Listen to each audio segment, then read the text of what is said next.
E essas pessoas trans competindo em esportes. O que a gente pode pensar disso?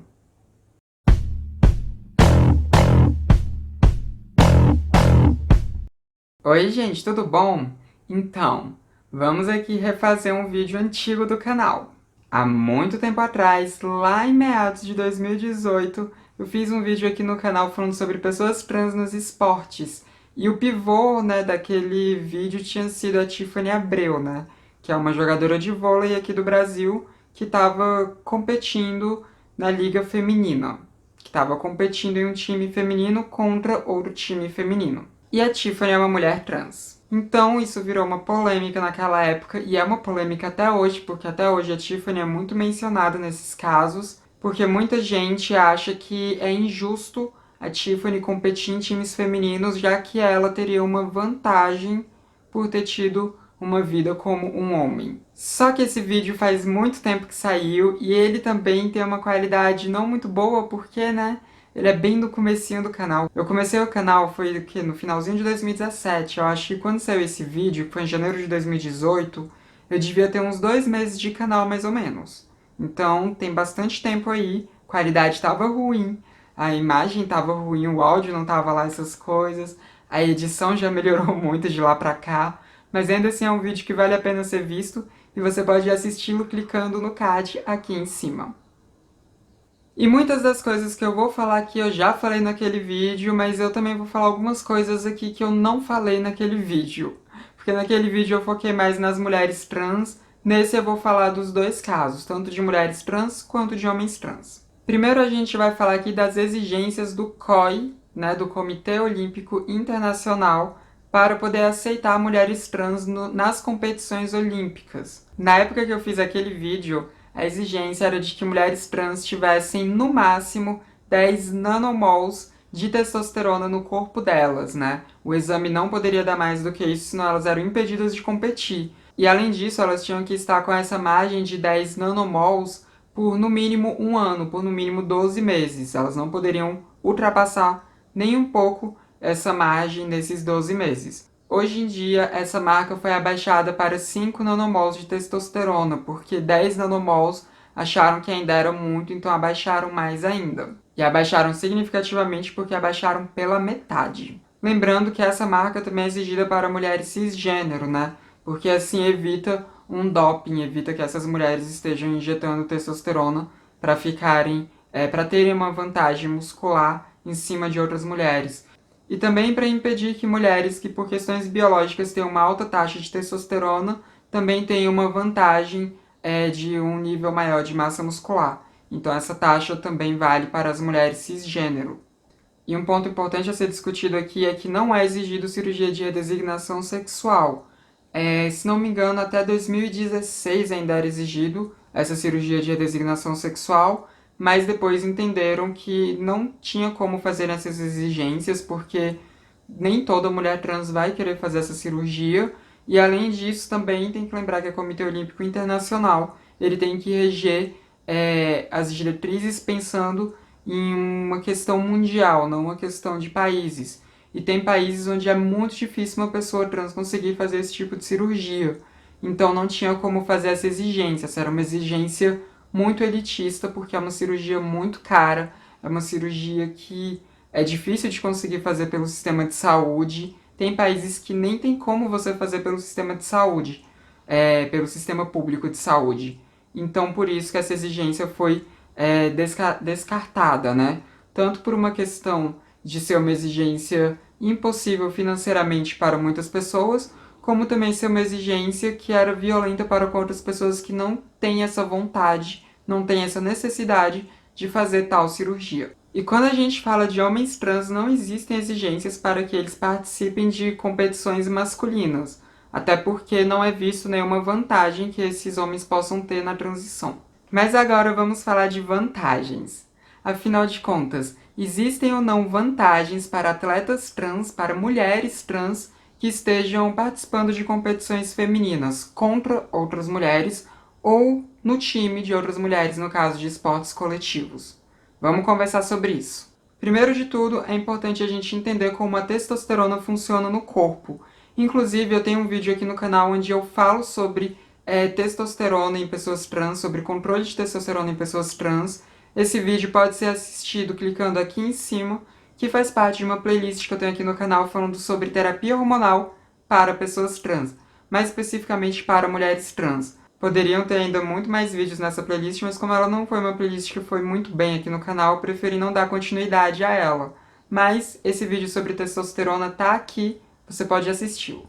Mas uma coisa que é importante entender sobre testosterona aqui é que a testosterona está muito ligada à produção de massa muscular. Então, quanto maior for a testosterona de uma pessoa, é muito provável que ela tenha mais facilidade para ganhar massa muscular.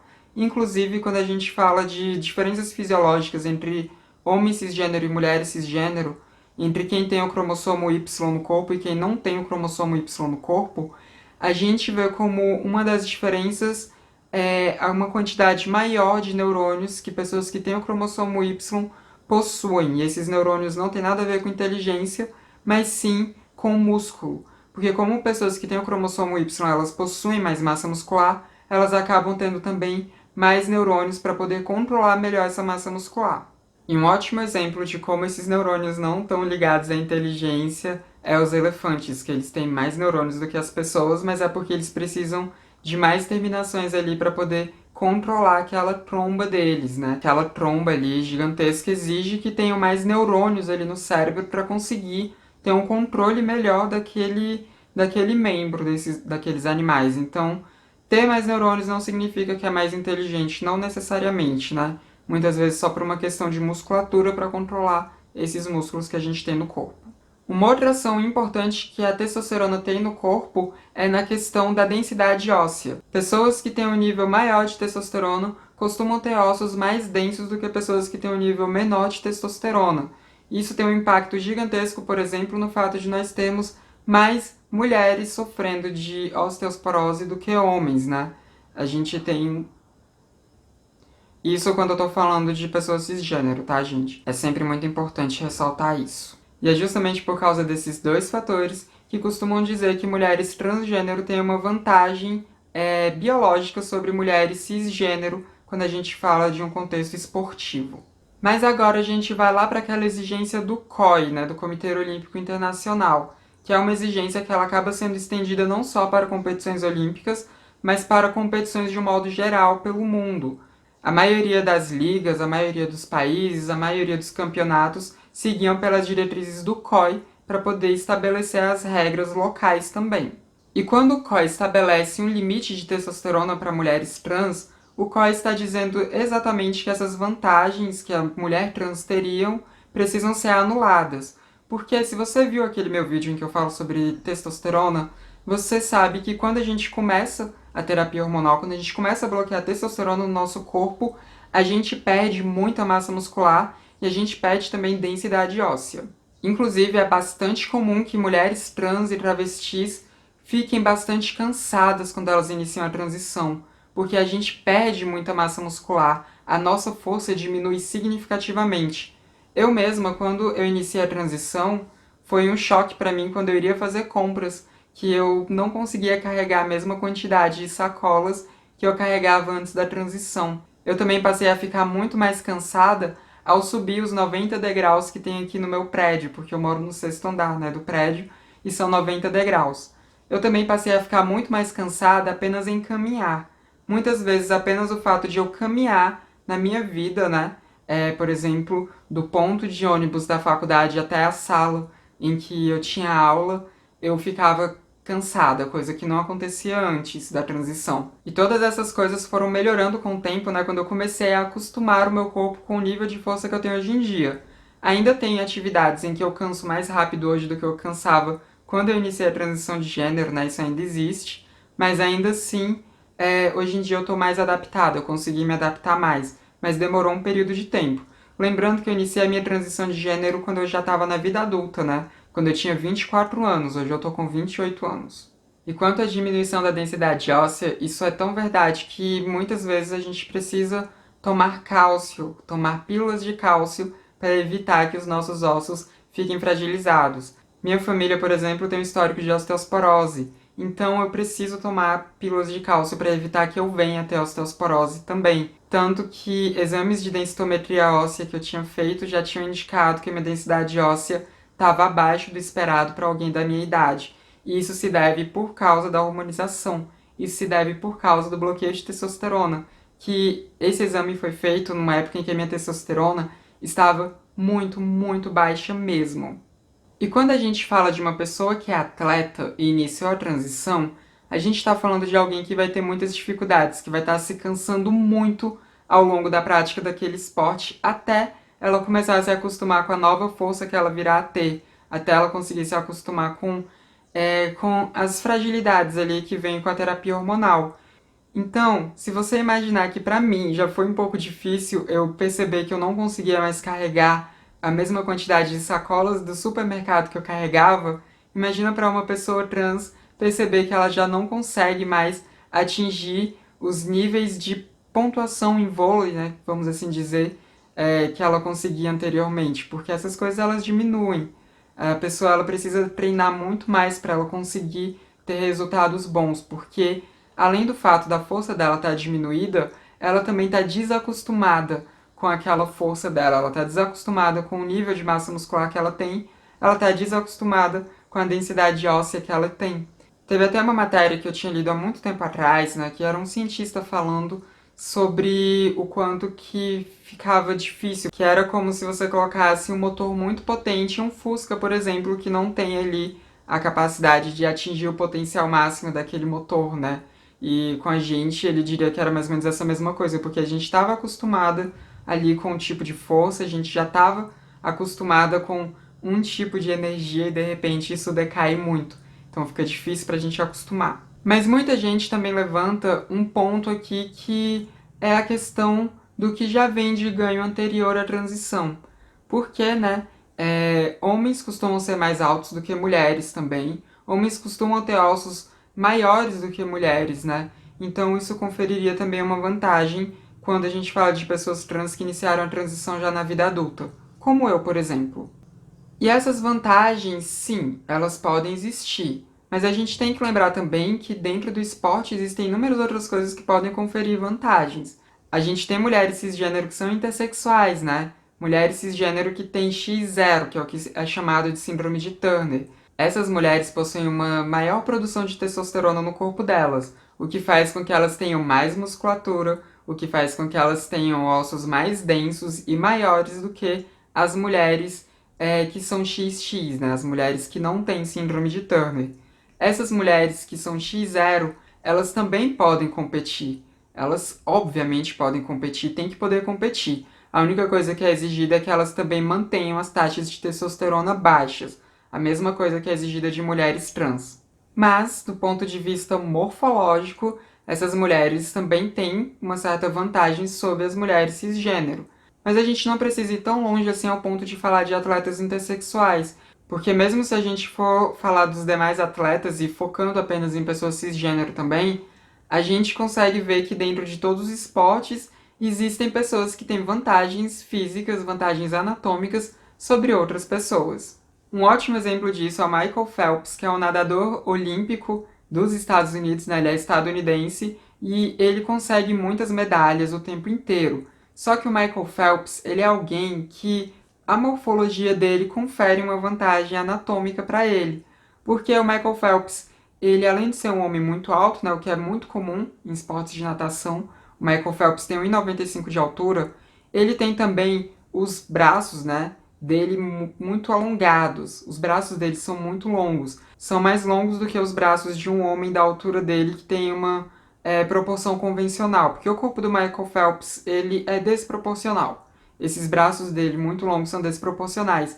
E esses braços dele são tão longos que conferem a ele uma envergadura de 2 metros, quando a gente fala de uma mão até a outra.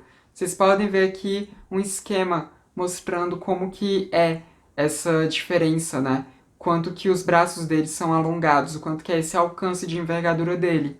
E ele também tem o tronco, nessa parte aqui do tronco, maior do que o que é comumente encontrado em outros homens da mesma altura que ele. Então ele tem toda a parte superior dele, né?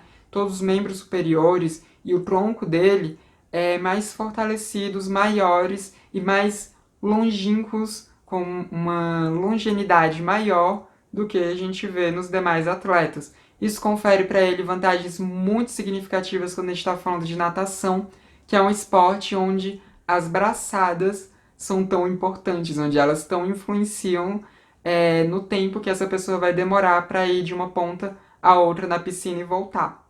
Mas a gente não vê essa discussão ocorrendo em cima do Michael Phelps, né? A gente não vê as pessoas querendo impedi-lo de competir por ele ter essa vantagem anatômica. A gente não vê isso acontecendo. Uma outra vantagem anatômica é a questão dos quenianos no atletismo. Não é à toa que a maior parte das competições de atletismo que incluem pessoas de diferentes países tenham quenianos como vencedores das medalhas de ouro. Isso costuma acontecer porque os quenianos eles têm uma estrutura óssea que favorece a eles nesses esportes.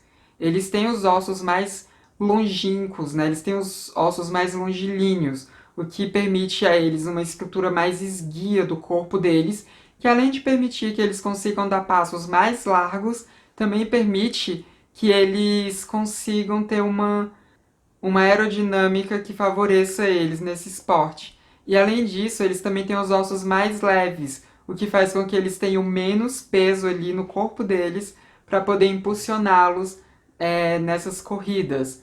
E além disso, eles também costumam ter os calcanhares mais fortes. Eles costumam ter tendão de Aquiles mais fortalecido.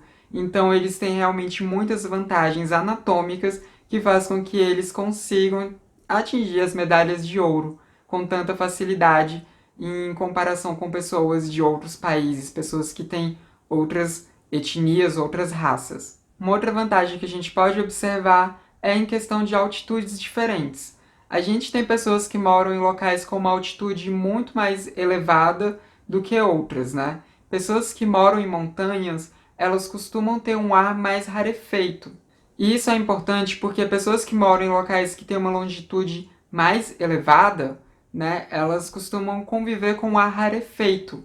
O ar está menos disponível nesses lugares, então essas pessoas acabam tendo a vida delas convivendo com pouco ar, o que faz com que elas consigam adaptar o corpo delas para conseguir puxar mais ar. Elas têm uma forma de respirar mais adaptada para esses locais. Elas conseguem puxar mais ar e também acaba tendo umas pressões evolutivas nessas pessoas.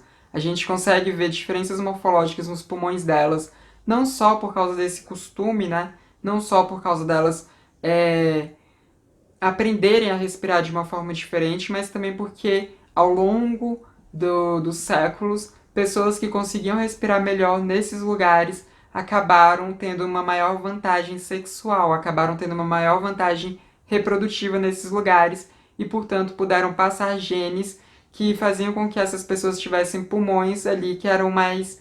que conseguiam pegar mais ar, pulmões que eram maiores, por exemplo, e conseguiram ter um corpo, né, uma fisiologia de corpo que conseguisse puxar mais moléculas de oxigênio para o sangue delas. Então isso confere uma vantagem muito grande quando a gente fala de esportes, porque quando essas pessoas que convivem em locais onde o ar é rarefeito vão para locais onde tem mais disponibilidade de ar, elas conseguem ter uma vantagem muito maior, porque elas conseguem pegar ainda mais ar do que as pessoas que já vivem nesses locais. E quando a competição é nos locais mais altos, aí que nem se fala da vantagem dessas pessoas. Porque os atletas que vivem em locais onde tem muito ar disponível e não tiveram essa pressão evolutiva e essa pressão adaptativa socialmente de conseguir respirar melhor, de conseguir puxar mais partículas de oxigênio para dentro das suas células, quando elas vão para esse lugar, elas sofrem muito com a falta de disposição do ar, então elas cansam muito mais rápido. Mas ainda assim, as competições acontecem. Geralmente acontecem com as pessoas que vão para países que têm uma menor disponibilidade de ar, elas acabam ficando lá por um tempo muito maior para treinar antes dessas competições e conseguirem estar acostumadas, mas ainda assim essas pessoas ficam em desvantagem quanto às outras que têm ali o ar menos disponível para elas desde que elas nasceram. E uma outra questão de vantagem de pessoas cisgênero sobre outras pessoas cisgênero nesses esportes é quando a gente fala de esportes onde a altura é muito importante, como basquete e vôlei, por exemplo. Porque a gente não tem ali uma definição de qual deve ser a altura que as pessoas têm que ter para competirem nesses esportes. Então a gente vê dentro do basquete pessoas muito altas jogando contra pessoas muito baixas. E a gente consegue ver um equilíbrio muito grande quando a gente fala de times que são dentro do mesmo país, né? Por exemplo, nos Estados Unidos, onde o basquete é muito forte, a gente consegue ver um equilíbrio ali entre as pessoas, né? Acabam sendo pessoas sempre muito altas mesmo, né? Jogando.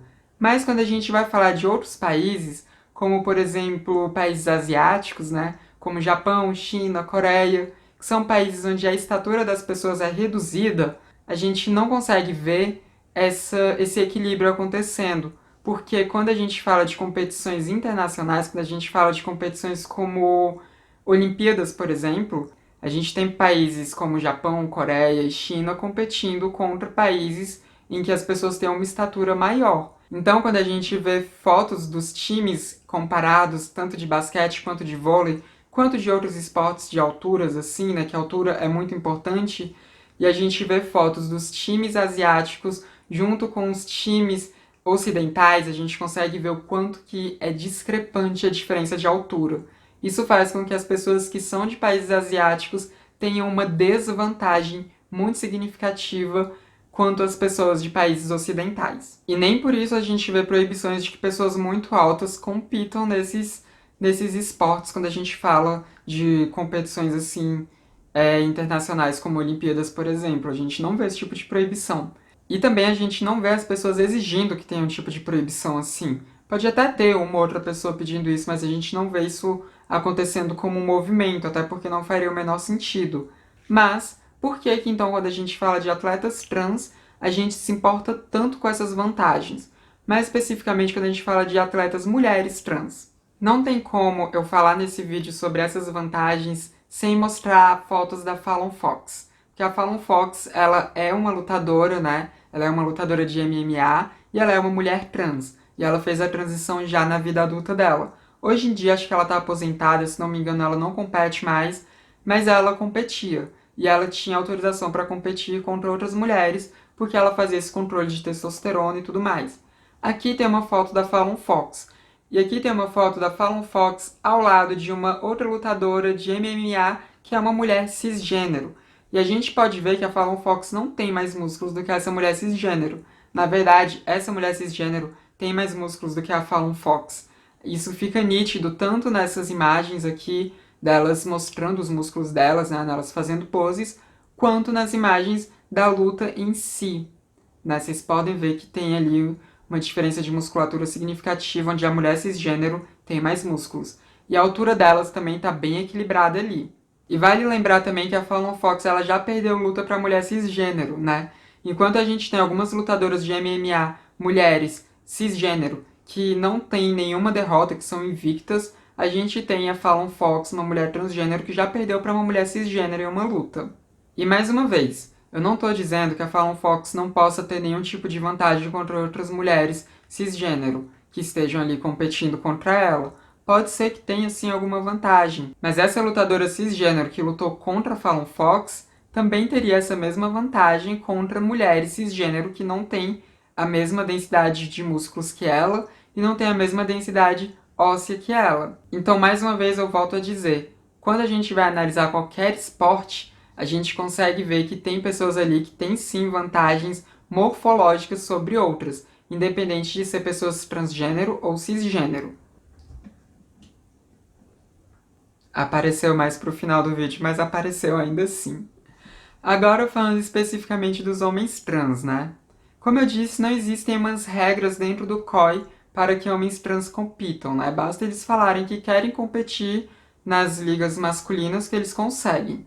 Mas isso é quando a gente fala de competições que são regidas pelo Comitê Olímpico Internacional. Porque quando a gente fala de competições regionais, às vezes existem sim umas medidas ali, né? Uma exigência mínima de testosterona para esses homens, né? Uma exigência mínima ali de tempo de terapia hormonal, coisas desse tipo. Mas a gente não costuma ver as pessoas reclamando quando tem homens trans competindo em competições masculinas, porque não é visto ali nenhuma vantagem para eles. Então as pessoas costumam não dar a mínima para eles, a não ser quando acontecem casos como o do Mack Beggs. Mack Beggs é um homem trans que nasceu em 99 e ele virou notícia em 2018, né? Ele virou manchete de vários jornais, ele foi capa de vários jornais porque ele ganhou uma competição de luta, eu não lembro o nome da luta, acho que é wrestling, alguma coisa assim que se pronuncia, não tenho muita certeza, porque eu não entendo muito de luta, gente, não entendo.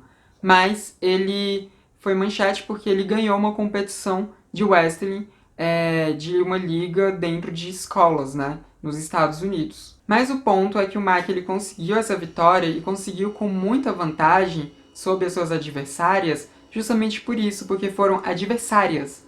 O Mack estava lutando contra mulheres, ele estava lutando na competição feminina. Isso não foi porque o Mack quis. Ele fez o requerimento para que ele fosse lutar contra homens, mas isso foi proibido, né? Não deixaram ele competir contra outros homens, dizendo que ele estaria em desvantagem e que ele deveria competir contra outras mulheres, já que ele tinha uma vagina. E o resultado foi esse. Mack ganhou de todas essas mulheres sem ter nenhum tipo de esforço na maioria das lutas, e ele não teve uma vitória que fosse satisfatória para ele.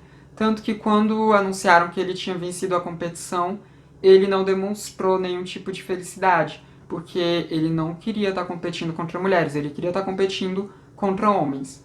Hoje em dia o Mack não está competindo, ele está na faculdade, ele está fazendo faculdade de psicologia, mas ele pretende sim voltar para as lutas, ele pretende entrar nos times da faculdade dele para poder competir. E no contexto de faculdade, provavelmente o Mack vai conseguir competir contra outros homens, finalmente. Mas a gente tem também outros homens competindo em ligas masculinas, né? Tanto de luta quanto de outros esportes também, né? Um deles, inclusive, é o Chris Moiser, que é um triatleta, né? Ele é competidor de triatlo e ele participou de um comercial da Nike muito legal em 2018 também. Então, a gente tem homens trans competindo, esses homens trans não costumam levantar muitas polêmicas, apesar deles serem, sim, alvos de muita transfobia. Mas eles não costumam levantar muitas polêmicas porque não é visto vantagem, né? Não é visto que eles estão sob vantagem. É visto, pelo contrário, que eles estão em desvantagem. E por vezes a gente vê algumas pessoas querendo obrigá-los a competir contra mulheres, né? Que foi como o que aconteceu com o Mack e o que acontece com muitos outros homens trans, né? Muitos deles mesmo acabam passando por isso que Mack passou. Então, quando perguntam se pessoas trans, ou melhor, quando perguntam se mulheres trans têm alguma vantagem dentro de esportes femininos, a resposta é que depende. Depende dessa mulher trans, depende da biologia dessa mulher trans, depende de quando essa mulher trans iniciou a transição e depende também de contra quais mulheres ela estará competindo. Mas mesmo que ela tenha algum tipo de vantagem, a gente precisa lembrar o que eu falei anteriormente. Dentro de qualquer esporte, você vai encontrar pessoas que tenham vantagens biológicas, anatômicas, sobre outras pessoas, mesmo quando a gente está fazendo um recorte de gênero e sexualidade dentro da cisgeneridade. A gente ainda assim encontra esse tipo de coisa acontecendo. Porque, vale lembrar, o ser humano é um animal muito diverso morfologicamente. Muito mesmo. Enfim, eu queria muito saber o que vocês têm a dizer sobre essa questão muito polêmica dentro do meio trans, dentro da pauta de transgeneridade, ainda mais porque esse também é um assunto que muitos de vocês vinham me pedindo para fazer há algum tempo atrás, né? Então eu queria muito saber o que vocês têm para falar sobre isso, né? Porque já tinha um vídeo ali no Transmissão antigo, mas quase ninguém assistiu aquele vídeo, né? E quem assistiu, assistiu mais na época que ele saiu, né? Hoje em dia, poucas pessoas assistiram aquele vídeo. E eu queria lembrar vocês que sempre tem links aqui embaixo, viu? Sempre tem links na descrição. Então vão lá, deem uma olhada, deem uma lida, que os links que tem ali sempre são um complemento para o que eu falo aqui. Para vocês também saberem que eu não tiro as informações aqui do nada, né? Elas vêm sempre fruto de pesquisa. E também eu queria dizer que é muito triste que uma das matérias que eu tinha usado como base lá em 2018, ela não exista mais, que é a matéria do Neto Lucon, né, que estava no canal NLucon, ou melhor, no site NLucon, só que o site não existe mais, o site acabou não conseguindo se manter por questões financeiras, então infelizmente essa matéria, que era uma matéria incrível, uma matéria muito bem escrita, uma matéria maravilhosa, se perdeu. Ela não existe mais. Mas ainda assim existem várias outras matérias aí que vocês podem ler, que vocês podem tirar as conclusões que vocês bem entenderem. E lembrando sempre, né, que quando a gente fala do Comitê Olímpico Internacional, a gente está falando de muitos cientistas trabalhando ali dentro. Então, eles têm formação para falar sobre isso, eles têm propriedade para falar sobre isso. E se eles determinam algo, é porque os estudos até então têm mostrado que esse algo é viável, que esse algo é aceitável dentro do ponto de vista científico em esportes. Vamos ter isso em mente. E se você quiser ajudar o Transmissão, tem uma chave Pix aqui para você contribuir com o valor que você bem entender. E se você não quiser ou não puder contribuir financeiramente para a Transmissão, eu queria lembrar que basta você assistir os anúncios, que isso já contribui muito para a monetização dos meus vídeos. Basta você copiar esse link e jogar para outras pessoas, né? Enfim, mandar por aí, que você também vai estar contribuindo muito com Transmissão. E basta também você dar aquele like, porque assim você ajuda o YouTube a entender que o meu vídeo é importante e a indicar o meu vídeo para mais pessoas. E também se inscreva no canal caso você não seja inscrito ainda. Esse foi mais um vídeo do Transmissão, o canal sem tema. A gente se vê na próxima. Até mais!